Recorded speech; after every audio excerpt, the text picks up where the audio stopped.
Yeah, very animated in the first half. What was kind of your source of frustration when you got into halftime, kind of with the team? Yeah, I didn't think we were as hooked up as we typically are, especially defensively. I thought we gave them some opportunities from the 3-point line that we put a lot of time into the last couple of days about not letting them get started. And I thought once they hit one, they're the type of team that has guys that they can make 3, 4, 5 of them that you can't guard because they're just get on a hot streak. So. I thought the guys after halftime, though, did a much better job. I thought we were way more aggressive. We got them pushed out, and we were able to disrupt them a lot more. I think the number now is like 299 points to open the year. Just like, how early on with this team could you tell offensively you guys could be this good? Yeah, we've talked about it a lot. They just share the ball, and I think that's what good offense comes from is guys that are willing to move it, share it. We had great balance. One night it could be this guy, one night the next guy, but they really don't care. They don't talk about it. They just go out and play, and they take what the defense gives them. And I thought again tonight, 23 assists to 7 turnovers was really good, and I think that's why you get the shooting percentages you get because we're getting the right type of shots.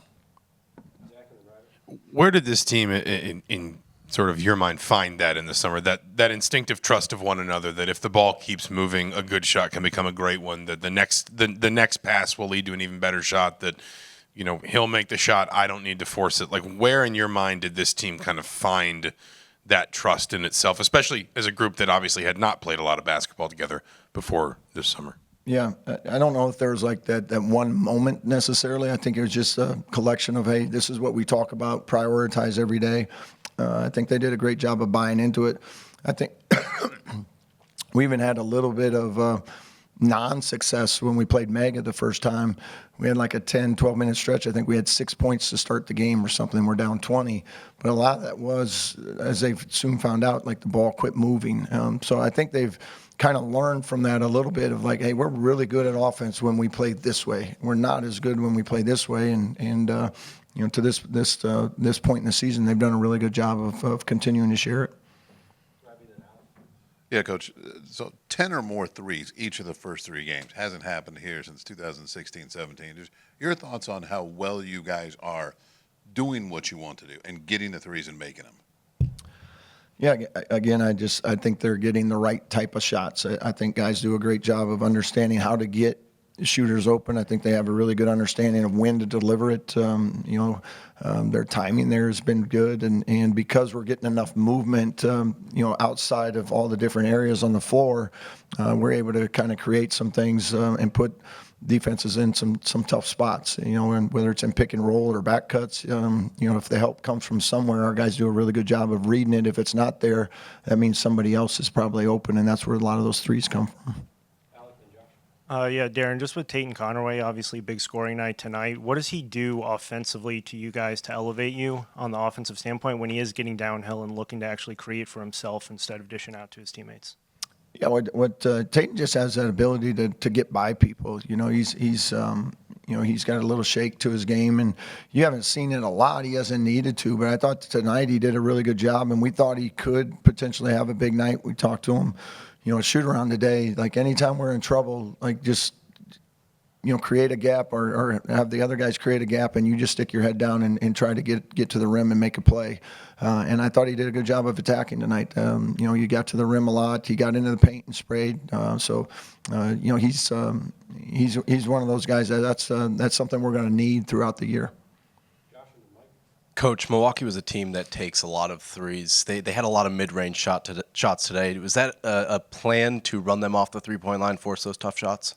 Yeah, we wanted them off that three-point line as much as possible. I'll give them some credit. I thought our guys in the second half, there was a lot of possessions. I thought we played really good D, and they ended up with a challenge 12 to 15-footer, but they made them. And there was a few that weren't as difficult. But I thought the guys did a really good job defensively of making them take the shots we wanted them to take in the second half. You mentioned earlier about playing together. You got 73 assists in 3 games from a bunch of guys who never played with one another before. How hard, how challenging is that to make that happen so quickly? And what's What's gone into that exactly? I think it's just a lot of the intentionality of who we brought here, and then their willingness to be a part of that. We talked to them a lot about this is how we can win, and if we all stay true to that, we're going to have a lot of fun and have some success. But that is the path, and from the summer, the first day they got on campus to us starting to play games, they've bought into it. They enjoy it. They embrace it. So it's usually in a locker room you can tell like when it's real or not. And these guys generally just love playing basketball, and they're a lot of fun to watch together. The efficiency your offense has played with so far per possession, really strong numbers through the first 3 games. Just, I guess, number one, how pleased are you with the offensive efficiency, and how sustainable is it for going forward? Yeah, I think the sustainability really is going to be dictated by will we continue to do it. There's going to be nights where you don't go 14 for 28 and you have those same shots. That's just basketball. That's coming. So on those nights, that's our challenge. Is how do we win those games? I actually thought even though it was an exhibition game, our Baylor game was a similar. Like we didn't shoot it very well, and that was an early test of like, hey, we didn't shoot it well, but we still found a way to win the game. So that's why everything we talk about the offense, we almost let them just kind of go, and you guys just keep doing what you do best. Our whole focus is on the defense and the rebounding piece, because we know if we can get stops, limit people to one chance, and now we get to play in transition. Now we get to go, do what we do best. Coach, a couple weeks ago, your team was a complete mystery to fans, and nobody who had seen people who had not seen you, to the basketball world at large. What do you think people might be thinking now when you're scoring 100 points every game? Yeah, I don't know if that's sustainable, but yeah, it's hopefully what they see is not just the points. Hopefully they see just guys that play the right way. They play hard. They play unselfish. They share the ball. They understand cutting, moving, screening for one another. That's what ultimately we want people to really take joy in. Is like they just like watching this team play together. Yeah, Nick Dorne's first appearance in an IU uniform tonight. What did you see from him, and then what could his role be going forward?